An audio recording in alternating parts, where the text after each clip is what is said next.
Premier Surgery Center of Louisville. And I'm excited to have you guys here because this is Colon Cancer Awareness Month. With me now is Stephanie Perna, who is the administrator of the Premier Surgery Center of Louisville, right? I am. All righty. And also Dr. Whitney Jones. I enjoyed the conversation before we even kicked it off here. You guys are fun. And usually when we talk about things like colon cancer, it's not so relaxed. I'm glad to hear that awareness, it's all about awareness. It is all about something that, don't get me wrong, a very serious topic, but it's something people should be at ease talking about, correct? Well, I think the key is that colon cancer is deadly serious, but preventing colon cancer is pretty easy. Getting screened for colon cancer at the right time, knowing your family history, understanding what symptoms might be and getting them checked early. That's water cooler talk. Everybody sits around the water cooler, talks about their prep. Oh, I didn't like the prep, but the colonoscopy wasn't bad. So I think Kentucky's gotten over that a little bit, and it's reflected in our great screening rates. We're screening more and more people each year in Kentucky, and so our rates of cancer are improving dramatically. That's the good news. The bad news is Kentucky still has the highest percentage of colon cancer cases. With that being said, you said we used to lead in deaths, and the good news is awareness is up. And I think it's thanks to people like you, Dr. Jones. We appreciate that. And I want to make sure I get this right. Gastroenterologist. That's right. That's right. Yes. But let me tell you, even though for the time being we lead in the number of cases per 100,000, most of those cases now are early stage, and they're caught by screening, and we're going to fall off of that top ranking in colon cancer very soon. Probably really happened in 2011 or 12. We just don't have the statistics yet. So, being a 50-plus male, I have some questions for you coming up here. Before I do that, I'm going to open up the phone lines to you. If you'd like to call 571-5263 if you have any questions about colon cancer, colon risks. You've got an expert here in Dr. Whitney Jones.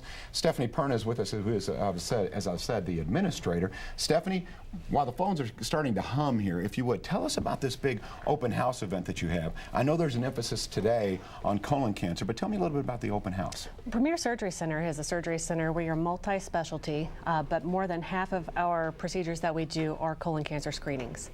So we're very good at what we do, and we've just recently relocated. So we're now located just off the Old Henry exit off of the Gene Snyder Freeway. And we have a large surgery center, very friendly, very efficient. And we're going to have an open house on March the 23rd. It's on a Saturday. And we invite people to come out from 9 a.m. to 1 p.m.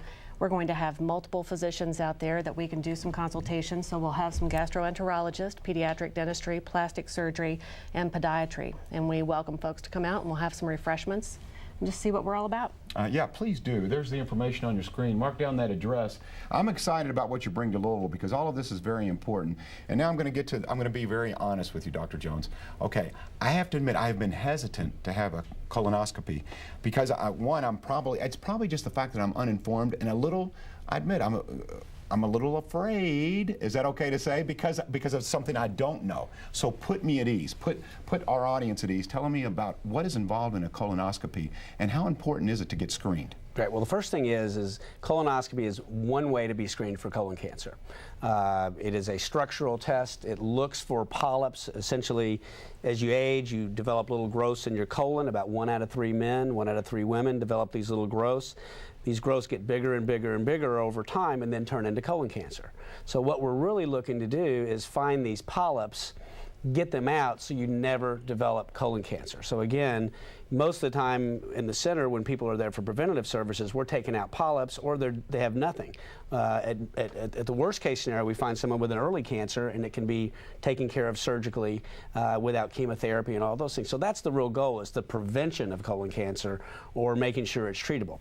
But a colonoscopy is pretty straightforward. The most difficult thing is you need to drink the prep to get your colon cleaned out because that's where colon cancer lives. It's also where your waste material lives. So you got to get it cleaned out. So that's the day before. The preps are easier and better than ever, but there's no way to escape that you're going to have a lot of bowel movements until you get cleaned out. Sure. Then the next morning, the day of the procedure, you show up. You come in, you meet one of our nice staff, you get a little IV put in, one of our anesthetists will talk to you, give you a little medicine. The next thing you're waking up with your friend or loved one or whoever drove you that day.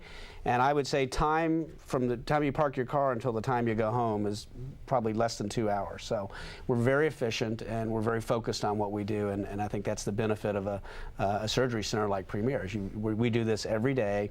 It's not like a factory, as my son would say. It is a factory. But it's with individual service, and we're doing that same thing over and over again, so you become very, very adept at it. So that's the comfort zone that people ought to have when you have folks who do this every day, all the time. I like his bedside manner, Stephanie. You're very good at this, at articulating this, and also putting me at ease. We have a caller. You ready? We're going to put you to work a little bit, Doctor. Oh, gosh. We have Marie with us. Marie, welcome to the show. Thank you. You have a question for the doctor? Yes, I had a colonoscopy a little over 5 years ago, but I've been having a lot of pain and a lot of trouble with bowel movements. So should I have another one? Well, that's a great question. You know, colonoscopy is a great test for preventative services, but number one, it's not perfect. So you have to know that if you're having problems, if you're having difficulties, even though you've had a colonoscopy, you absolutely need to talk to your physician about it. Also, based upon your family history, if you have a family history, you know, 5 years may be the time that it's time for a recheck. Did they find any polyps or any other abnormalities, ma'am? Not polyps, just internal hemorrhoids and diverticulosis. Yeah, I would think it'd be appropriate to talk to your family physician and or your gastroenterologist or surgeon who did the case and talk to them, and if there are other signs or symptoms like a low blood count or anemia or blood in your stool or some other condition, it may warrant it, but I wouldn't be able to tell you for sure on the phone. But I would definitely talk to your physician. Marie, thank you very much for the call. You brought up a point I wanted to ask you about. How much of it is genetic, doctor, or how much of it is diet? How can we affect positively, other than getting a colonoscopy, how can we really take out the risk factors? Well, that's great. The major risk factor for colonoscopy is, for colon cancer is having a colon. And as you get older, that risk increases. Now, if your family has colon cancer, and about 20% of people have family histories, your risk doubles. Okay, so, and when that family member of yours had their colon cancer affects when you should undergo your initial screening.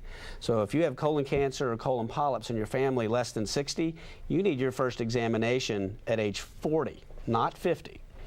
Likewise, if your mom had colon cancer or your brother or your father, a first-degree relative, had it at 45, you need to start 10 years earlier. Right. And for families that have early cancers, really you need to talk to your doctor about genetic issues, and there are trends. There are certain genetic syndromes where colon cancer affects, you know, half of the children and affects them at a much earlier age. And the other thing I want to say, though, is in terms of really making a difference, is that people in their 40s develop problems. We talk about 50-50-50, but really you need to know about your family history when you're 30s and 40s. And if you're in your 40s or you have symptoms of rectal bleeding, abdominal pain, unexplained anemia, just because you're not 50 doesn't mean that you don't need to be checked and evaluated. All right. Because even though it's likely a common problem, you don't know that until you've been evaluated. So much good information. Sadly, so little time, but Stephanie, again, if you would, tell them about the open house. We're going to give that information to you one more time up on the screen. Thank you, Doctor. Very well articulated. Thank you very much. No, we'd like to invite everybody to come out on Saturday, March the 23rd from 9 a.m. to 1 p.m. We're going to have gastroenterology physicians there for consults, especially during our Colon Cancer Awareness Month, pediatric dentistry, plastic surgery, and podiatry. So please come on out. If you have any questions, you can call us at 589-9488. All right, coming up, man's best